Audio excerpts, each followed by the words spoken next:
Tailor షాప్‌లో నన్నైతే ఎంతమంది మోసం చేశారండి. నిజంగా చెప్తున్నానండి.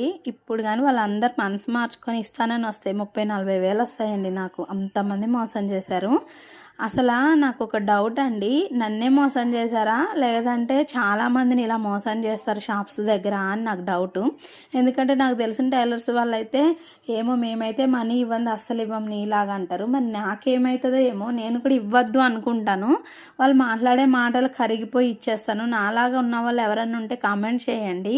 మీకు ఇనే ఒప్పుకుంటే చెప్తాను. చాలామంది నా అనుభవాలు అయితే చాలానే ఉన్నాయి. 1, 2 కాదు, 40,000 దాకా వస్తాయంటే మీరే అర్థం చేసుకోండి.